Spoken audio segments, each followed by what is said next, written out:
देतो आणि तूर्त आपली रजा घेतो। जय हिंद, जय महाराष्ट्र। स्थानिक नगरसेविका नंतर भाषण संपले होते। आता आपला युवा नेते आपल्याला संबोधित करतील। जय महाराष्ट्र। दिसतोय का सगळ्यांना? आवाज मागे येतोय?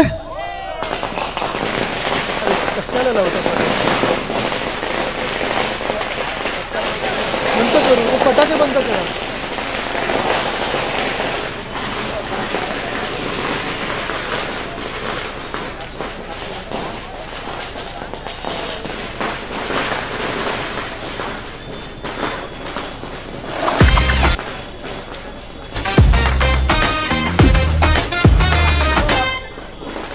हिंदुस्तान के महान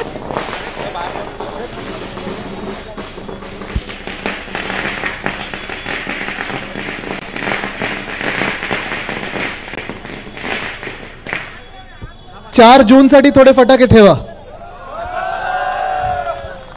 मला पण त्रास होत असतो या फटाक्यांचा, सगळ्यांनाच होतो। आणि साधारणपणे आपण पाहतोय वातावरण म्हणजे उष्णता वाढत चाललेली आहे, पण निवडणूक अजून तापलेली नाहीये। अजूनही पहिला फेज मतदानाचा सुरू होत आहे। मला वाटतं 19 एप्रिलला सुरू होईल आणि तो विदर्भातून होत होत आपल्याकडे येत असेपर्यंत उष्णता पण वाढत जाणार आहे आणि राजकीय वातावरण देखील तापत जाणार आहे। आपल्या सर्वांना माहिती आहे की आपले मुंबईत 4 उमेदवार आपण शिवसेना उद्धव बाळासाहेब ठाकरे पक्षाचे, महाविकास आघाडीचे, इंडिया आघाडीचे आपण जाहीर केलेले आहेत। अरविंद सावंत जी आहेत, अनिल देसाई जी आहेत, संजय दिना पाटील जी आहेत, अमोल कीर्तीकर जी आहेत आणि ही 4 लोक मुंबईकर दिल्लीत पाठवतील हा निर्णय ठामपणे आपण घेतलेला आहे। आज खरं तर शाखा भेट आहे आपल्या विधानसभेची, या मतदारसंघाची काही सभा नाहीये आणि तरी देखील आपण सगळे इथे ऐकायला उभे आहात। याचं कारण एकच आहे, कारण आपल्याला पण विश्वास आहे की जर आमच्या सोबत एक कोणी उभा राहणारा माणूस असेल या महाराष्ट्रामध्ये, या देशामध्ये, त्या माणसाचं, त्या व्यक्तीचं नाव आहे उद्धव बाळासाहेब ठाकरे आणि ह्याच व्यक्तीसाठी तुम्ही एकत्र आलेला आहात। वातावरण आपण पाहतात, एका बाजूला आपण देशाचा जेव्हा विचार करतो तेव्हा हे भाजपावाले येऊन थापा मारत असतात, आपल्याला उल्लू बनवत असतात आणि सांगत असतात कि हम 400 पार जाएंगे, 400 पार जाएंगे। एक मोबाईल फोनची ॲड होती, नो उल्लू बनाविंग, आठवते का ती? ते गाणं होतं नो उल्लू बनाविंग, सगळ्यांना आठवतं ना? ते गाणं डाउनलोड करून ठेवा आणि तुमच्या घरी मिंदी गटातलं कोणी किंवा भाजपातलं कोणी आलं आणि सांगितलं आम्ही तुम्हाला अमुक देऊ, तमुक देऊ, 15 लाख देऊ खात्यात, असं करू तसं करू, काय सांगायचं त्यानं? काय सांगायचं त्यानं? बरोबर ना? मागून वाटतं ॲम्ब्युलन्स येते, थोडी जागा द्या तुम्ही, थोडं आत या, सगळ्यांनी आत या, मार्ग मोकळा करून द्या।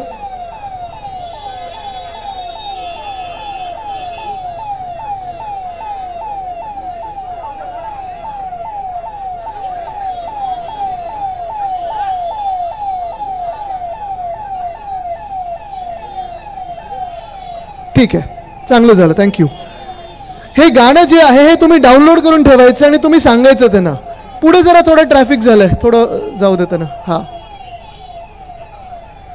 कारण हे गाणं एवढं महत्वाचं आहे। आज आपण पहा देशात जी स्थिती आहे, लडाखमध्ये देखील लोक आंदोलन करत बसले। 30 ते 40 हजार लोक लडाख मधले आंदोलन करतात। लडाख मधले खासदार जेव्हा 370 कलम काढला आपण आणि मग लडाखला वेगळं राज्य बनवायचं एक सांगितलं होतं, आम्ही लडाखला पूर्ण आम्ही राज्य बनवू, युनियन टेरिटरी बनवली आणि त्यावेळीच्या खासदाराचं भाषण तुम्हाला आठवत असेल की आता लडाख प्रगतीपथावर जाईल, लडाख असं प्रगती करेल आणि तसं होईल। आज ते खासदार दिसतच नाहीयेत आणि भाजपाला वाटतंय लडाखमध्ये त्यांचं डिपॉझिट जाईल, कारण एकच आहे, लडाखमधल्या लोकांचं कोणी ऐकत नाहीये। ह्याचं कारण एकच आहे, आत्ताची भाजपच्या हातात महाशक्ती आहे जे पूर्णपणे सत्ता काबीज करून बसले दिल्लीवर। ही अशी सत्ता आपल्याला चालणार नाही। आज जर आपल्याला देश वाचवायचा असेल तर केंद्रात कोणाचंही सरकार आलं तरी ते मिलीजुली सरकार आलं पाहिजे, ते सरकार सगळ्यांचं असलं पाहिजे। आपल्या महाराष्ट्रातून असायला पाहिजे, लडाखमधून असायला पाहिजे, मणिपूरमधून असायला पाहिजे, केरळमधून असायला पाहिजे, तर आणि तरच सगळे आवाज ऐकले जातील आणि तर आणि तरच हे सरकार आपल्या देशाचं राहील। नाही तर आजचं जे सरकार आहे ते एका माणसाचं सरकार झालंय, एका व्यक्तीचं सरकार झालंय। जी लडाखमधली स्थिती आहे ती स्थिती आणि आपल्या धारावीची स्थिती काही फार वेगळी नाहीये। इथे धारावीचं पुनर्वसन होणार आहे, नवीन धारावी होणार आहे, किती लोकांनी ऐकलंय? सगळ्यांनी ऐकलं असेल जरा हात वरती करून दाखवा. सगळ्यांनी ऐकले. आता तुम्ही मला सांगा, ज्या उद्योजकांनी धारावी पुनर्वसन योजनेचं जे काही काम हाती घेतलेलं आहे किंवा टेंडर जिंकलेलं आहे, काय त्यांचं नाव? ऐकून आलं? काय त्यांचं नाव? कोणाचा माणूस आहे? विश्वास ठेवणार तुम्ही त्यांच्यावर? कारण स्थिती हीच होणार आहे. बघा, पुनर्विकास आपल्याला पण करायचा होता, धारावीचा विकास आपल्याला पण पाहिजे. आपण पण टेंडर काढलं होतं, आपल्या राज्य सरकार असताना, महाविकास आघाडीचं सरकार असताना आपण पण टेंडर काढलं होतं. कदाचित अदानी पण जिंकू शकले असते किंवा कोणी दुसरं जिंकू शकलं असतं. पण आज जो विरोध होत आहे ना ह्या पूर्ण प्रकल्पाला, तो एवढ्यासाठीच होत आहे की अजूनही माहिती नाही आहे की धारावीचं पुनर्वसन होत असताना किती लोकांना पात्र ठरवणार आहे, किती लोकांना अपात्र ठरवणार. मला तरी ऐकू येत आहे की साधारणपणे 1 लाख लोकांना अदानीचे लोक अपात्र ठरवणार आहेत. तिथे 1 लाख लोक जे आपले राहतात त्यांना मान्य आहे असा तुम्हाला विकास? किती वर्ष राहता तुम्ही या धारावीमध्ये? 30, 40, 50 वर्ष राहते ना तुम्ही इथे. म्हणजे आपण मूळ धारावीकर आहोत. आपला हक्क आहे या भूमीवर, आपली धारावी आहे. आणि धारावीत आपल्याला घर मिळत असताना जे काही आता नियम लागू केलेले आहेत, बाकीचे नियम तर सोडाच. म्हणजे ते TDR BDRचे घशात टाकतात मुंबई, त्याला तर आपला विरोध आहेच. पण शिवसेना उद्धव बाळासाहेब ठाकरे पक्षाची ही ठाम भूमिका आहे की धारावीचा विकास होत असताना धारावीचाच विकास झाला पाहिजे, कुठच्याही उद्योगपतीचा विकास झाला नाही पाहिजे आणि फक्त अदानीचा विकास झाला नाही पाहिजे, ही आपली भूमिका आहे. होय, आपल्याला पण वाटतं ना की इकडचा जो विकास होत आहे, विकासात जो अदानी आहे त्यांनी जर चांगला विकास केला तर आपण पण पाठबळ देऊ त्याला. पण आज जे आपल्याला कानावर येत आहे, जसं मी सांगितलं की तुमच्यातून साधारणपणे 90,000 ते 1 लाख लोक अपात्र ठरवणार, म्हणजे त्यांना घरातून बाद करून टाकणार, घरं मिळणार नाहीत. आणि दुसऱ्या बाजूला जे ट्रान्झिट कॅम्प बनवायचं चाललेलं आहे, माहितीये कुठे पाठवणार आहे तुम्हाला? माहितीये कुठे पाठवणार आहे? मुलुंड एक भाग आहे. पण परवाकडे पियुष गोयल नावाचे उमेदवार आहेत, पियुष गोयल साहेब, जे केंद्रीय मंत्री राहिलेले आहेत. केंद्रीय मंत्री अनिल भाऊ, तुम्हाला माहिती आहे, तुम्ही दिल्लीत काम केलेलं आहे. केंद्रीय मंत्री 10 वर्ष राहिलेले आहेत. मंत्रिमंडळात कॅबिनेट पोर्टफोलिओ होता, कधी रेल्वेचा होता, कधी अर्थ खात्याचा होता, कधी मिठागराचा होता. तुम्ही मला सांगा, पियुष गोयल ह्या नावाच्या व्यक्तीने, पियुष गोयल साहेबांनी गेल्या 10 वर्षामध्ये भाजपच्या मंत्रिमंडळात राहून मुंबईचा एक तरी विषय दिल्लीत त्यांनी मांडलाय का? मांडलाय कधी? कधी रेल्वे स्टेशन सुधारलंय? नावं बदलली, पण परिस्थिती तशीच्या तशी ठेवलेली आहे. नावं बदलून काही होत नाही. नाम बता के कुछ होता नहीं, काम बता के चलो. आणि हे काम बता के चलो, तुम्ही जर त्यांना प्रश्न विचारलात की पियुष गोयल साहेब, तुम्ही अर्थमंत्री असताना, तुम्ही रेल्वे मंत्री असताना, मुंबईतून तुम्ही असताना, मुंबईचा एक तरी प्रश्न तुम्ही त्या केंद्र सरकारला विचारलात का किंवा चांगलं काम केलंय का? त्यांच्याकडे उत्तर नाहीये. पण आज मागच्या आठवड्यात त्यांनी एक भयानक भूमिका मांडलेली आहे, ही तुम्ही धारावीकर म्हणून ऐकणं गरजेचं आहे. पियुष गोयल साहेबांनी काय सांगितलंय? त्यांनी सांगितलंय, माझं स्वप्न, म्हणजे त्यांचं स्वप्न आहे की मुंबईला स्लम फ्री करायचं. चांगली गोष्ट आहे, स्लम फ्री झालंच पाहिजे. आपली देखील तीच योजना आहे. आपलं जी झोपडपट्टी पुनर्विकास योजना आहे, SRA आहे, ती तीच आहे की मुंबईला रिडेव्हलप करायचं. मुंबईच्या आपल्या जे स्लम सोसायटी आहेत त्या रिडेव्हलप करायच्या आणि लोकांना तिकडच्या तिकडे घरं द्यायची. आजची शिवसेना उद्धव बाळासाहेब ठाकरे पक्षाची जी भूमिका आहे तीच माझ्या आजोबांची, म्हणजे वंदनीय हिंदू सम्राट बाळासाहेब ठाकरे यांची भूमिका होती की झोपडपट्टीचा पुनर्विकास करत असताना ज्यांना घर आहे त्यांना तिकडच्या तिकडेच घर मिळालं पाहिजे, ही आपली भूमिका होती. पण पियुष गोयल साहेब काय सांगतात? ते सांगतात इकडे तुम्हाला घरं मिळणार नाहीत. मुंबईला स्लम फ्री करत असताना त्या सगळ्या मुंबईकरांना नेऊन कुठे सोडणार माहितीये का? वसई विरारच्या मिठागरांमध्ये. त्यांनी सांगितलं त्यांचं स्वप्न आहे मुंबईला स्लम फ्री करायचं आणि सगळ्या झोपडपट्ट्यांना एकत्र करून मिठागरांमध्ये घरं बांधून द्यायची, ही त्यांची योजना आहे. मान्य तुम्हाला? म्हणजे मुलुंड हे एक सांगतात, मुलुंडमध्ये देखील विरोध होतोय, कारण ते देखील सांगतायत की मिठागरांमध्ये आम्हाला लोक नको आहेत, मिठागरं ही वाचली पाहिजेत. पण दुसरी गोष्ट म्हणजे आपले धारावीकर इथे अनेक लोक इथे मजदुरी करत असतात, अनेक लोक इथे डेली वेजर काम करत, अनेक लोक इथे आजूबाजूलाच मायक्रो आणि छोट्या इंडस्ट्रीमध्ये काम करतात. अनेक लोकांचा बाजूलाच रोजगार आहे, नोकऱ्या इथे इथे 4-5 किलोमीटरमध्ये आहेत ना. मग तुम्ही मला सांगा, जेव्हा आपल्या धारावीला हे सगळे लोक, भाजपाचे लोक, मिंदी गटातली लोक उचलून नेतील मिठागरांमध्ये, वसई विरारवरून तुम्हाला इकडे आजूबाजूला नोकऱ्या जमणार आहे? हा, तुम्हाला मुलुंडवरनं इथे रोज रोज यायला जमणार आहे? आणि म्हणून आपली पहिली अट हीच असणार आहे, आणि अनिल देसाई साहेब तुमचं देखील हेच काम असणार आहे की धारावीसाठी आवाज उठवताना इकडचा जो विकास होईल तो धारावीकरांचाच विकास झाला पाहिजे. आणि जी ट्रान्झिट कॅम्प होईल ती इकडेच झाली पाहिजे, धारावीमध्येच झाली पाहिजे, तरच आपण त्याला विकास बोलू. आणि मी खोटं बोलत नाही, मी हे करून दाखवलेलं आहे. वरळी मतदारसंघ जो माझा मतदारसंघ आहे, मी जिथून आमदार आहे तिथे, आणि मग श्रद्धाताईंना माहिती आहे वडाळ्यामध्ये देखील बीडीडी चाळींबद्दल आपण ऐकलं असेल. 10,500 माझ्या मतदारसंघात एका बाजूला वरळी बीडीडी चाळ आहे, दुसऱ्या बाजूला 2,500 लोकांचे, वडाळ्यामध्ये 2,500 लोकांचे. आपलं सरकार असताना आपण ही भूमिका घेतली की जिथे जिथे मैदान आहेत, मोकळी मैदान आहेत, तिथे नवीन इमारती बांधा, तिथे आम्हाला शिफ्ट करा, तिथे घरं द्या, आणि मग जिथे जुन्या बिल्डिंग आहेत, जुन्या इमारती आहेत, तिथे तुम्ही मैदानं करा. पण आज जर तुम्ही जाऊन बघितलं वरळीमध्ये तर फेज 1 पहिला फेज हा 3 वर्षात पूर्ण झालेला आहे. ह्या डिसेंबरपर्यंत 10,500 मधून 2,500 लोकांना आपण तिथे घरं देऊ शकू, आणि ती घरं त्यांच्या डोळ्यासमोर तिथे दिसतात. तिथे आपण पोलीस हाऊसिंग केलेलं आहे, जे वर्षानुवर्ष तिथे पोलीसवाले आपले राहतात, पोलीस परिवार राहतात, त्यांना हक्काची घरं देण्याचं आपण कबूल केलेलं होतं.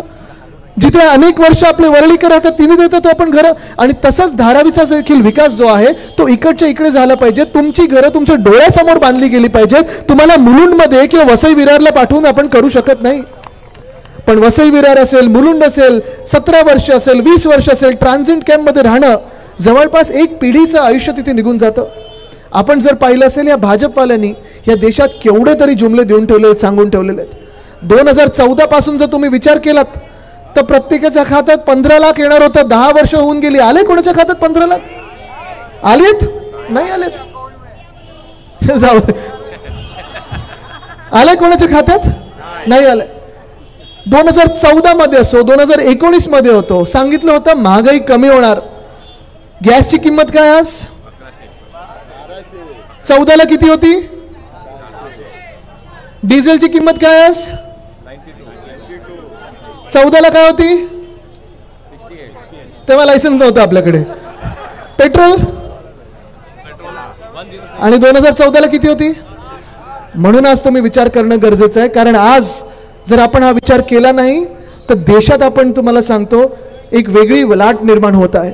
आज दक्षिण भारतमधून, मग तामिळनाडू असेल, कर्नाटक असेल, आंध्र प्रदेश असेल, तेलंगणा असेल, केरळ असेल, भाजपला दरवाजे बंद केलेले आहेत. कारण त्यांना माहिती आहे जुमला पार्टी, भारतीय जुमला पक्ष आम्हाला नको आहे, आणि म्हणून त्यांनी सांगितलंय नो बीजेपी.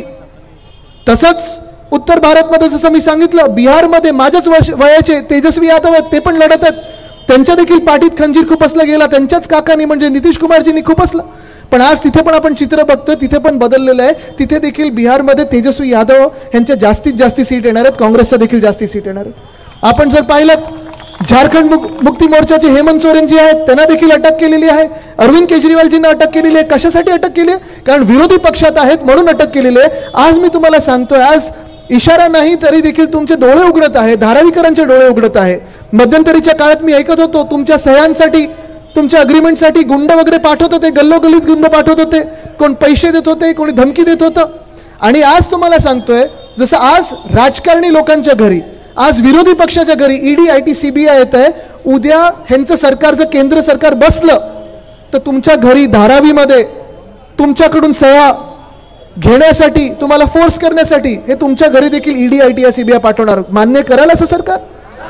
मान्य कराल असं सरकार? नाही करू शकत आपण.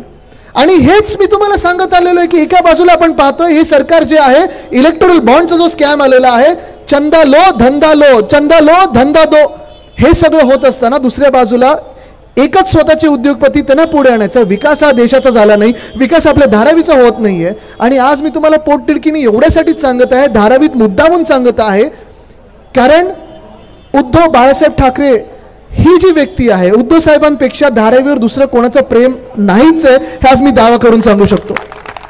जेवढं प्रेम, जेवढा अभिमान, जेवढं एक लगाव उद्धव साहेबांचं धाराविषयी आहे. आपल्याला आठवत असेल कोविडच्या काळात देखील धारावीवर रोज लक्ष होतं उद्धव साहेबांचं. रोज म्युन्सिपल कमिशनरना इथे पाठवायचं, रोज ॲडिशनल कमिशनर इकडचे होते, त्यांना फोन जायचा, आपल्या शिवसैनिकांना फोन जायचा की माझं धारावी कसं करतंय, माझ्या धारावीत कोविडच्या केसेस किती आहेत. आणि हेच काम बघून धारावीचं नाव जागतिक स्तरावर वर्ल्ड हेल्थ ऑर्गनायझेशननी घेतलं की धारावी मॉडेल हे यशस्वी आहे. ते मॉडेल उद्धव साहेबांनी करून दाखवलं, दुसरं कोणीच केलं नव्हतं.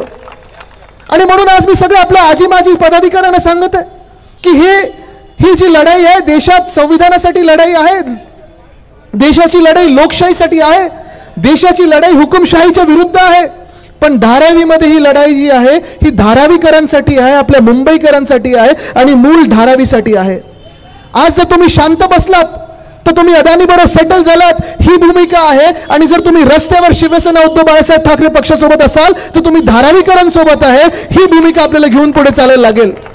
तुम्ही निवडायचं तुम्ही कोणाच्या बाजूने आहात.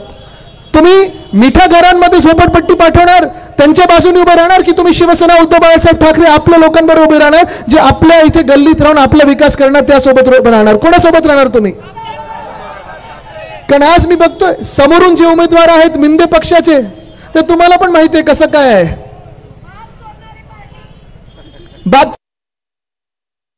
आपल्याला बोलणारे हे बाहेरचे लोक बाहेरून येऊन महाराष्ट्रात सांगतायत की तुम्ही नकली आहात. इथे प्रत्येक जण जात पात धर्म कुठचाही असेल, कुठच्याही राज्यातून तुम्ही असाल, तुम्ही आपले आहात. आणि उद्धव साहेबांनी ते कोविडच्या काळात दाखवलं की कोई इधर से जाएगा नहीं, आप हमारे हो, हम आपकी हिफाजत करना हमारा काम है. हे उद्धव साहेबांनी फेसबुक लाईव्ह मध्ये पण सांगितलं होतं आणि तसं आपण काम केलं. पण एका बाजूला अनिल देसाई साहेब आहेत, स्वच्छ इमेज आहे, कधी घोटाळा केला नाही, कधी इतर काही केलं नाही. नाही म्हणजे मी कोणाच्या कॅरेक्टरवर बोलत नाहीये, पण आज आपल्याला विचार करायचा आहे. आणि मला परवाकडे कोणीतरी सांगितलं, जे समोरून उमेदवार आहेत गद्दारांचे, त्यांनी सांगितलं साहब घर में वफा नहीं हो सकते, उद्धव साहब से क्या वफा करेंगे. आणि त्यांनी सांगितलं उद्धव साहब से जिनकी वफा नहीं हो सकते वो मिंदे से क्या वफा करेंगे, और जो किसी से कभी वफा नहीं हो सकती वो धारावी से क्या वफा कर सकता है. हे प्रेम जे आहे ते वेगळं आहे. आज इथे खास करून खूप मोठ्या संख्येने महिला बसलेल्या आहेत. मी तुम्हाला अपील करत आहे, तुम्ही विचार करून मतदान करायचं. तुम्ही घरोघरी जाऊन सांगायचंय की तुम्हाला कुठच्या पक्षासोबत उभं राहायचं. आज आपण पाहाल या मंत्रिमंडळामध्ये अशाचे लोक आहेत, मंत्रिमंडळात काही इकडचे उमेदवार आहेत त्यांच्यावर देखील एका महिलेने आरोप केलेले आहेत. मंत्रिमंडळात 2 असे मंत्री बसलेले आहेत ज्यांच्यावर घाणेरडे आरोप आहेत. म्हणजे एकाने तर एका महिला खासदाराला घाणेरड्या शिव्या टीव्हीवर दिलेल्या आहेत. उद्धव साहेबांनी ज्याला गेट आउट केलं असतं, नमस्कार, उद्धव साहेबांनी ज्यांना गेट आउट म्हणून मंत्रिमंडळातून काढून टाकलं असतं, अशाला मंत्री बनवून ठेवलेलं आहे. दुसरा असा व्यक्ती आहे ज्याच्यावर घाणेरडे आरोप झालेले आहेत, पण त्यांना देखील या मिंदेने घेतलेलं आहे. आणि तिसरा पक्ष आहे भाजपा असा पक्ष आहे की बिल्किस बानोचा ज्यांनी रेप केला, बिल्किस बानोवर ज्यांनी अत्याचार केला, त्यांना जेलमधून काढून निवडणुकीसाठी प्रचार फेरीत फिरवलं आणि त्यांची आरती ओवाळली. हा असा विचार करणारा भाजप पक्ष. तुम्ही त्यांना मतदान करणार आहात?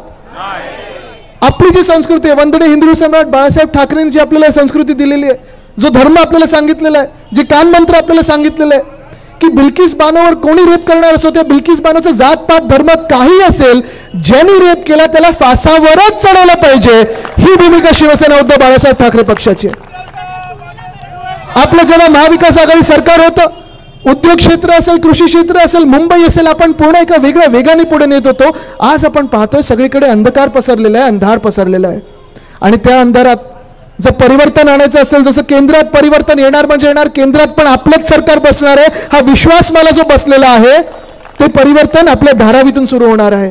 आणि म्हणून मी तुम्हाला विचारतोय, जर अंधार आपल्याला काढून टाकायचं असेल तर तुम्ही कुठचं चिन्ह निवडणार? आपलं चिन्ह कुठचं असणार? आपलं चिन्ह कुठचं असणार? आपलं चिन्ह कुठचं असणार? जर मशाल तुम्ही हाती घेतली तर जो अंधकार सगळीकडे पसरलेला आहे तो आपण दूर करू आणि देशात परिवर्तन नक्कीच आणू, ही खात्री आज व्यक्त करून तुर्तास इथून रजा घेतो आणि पुढे निघतो. धन्यवाद. जय हिंद, जय महाराष्ट्र, वंदे मातरम. स्थानिक नगरसेविका आणि शाखा समन्वयक, शाखा प्रमुख हे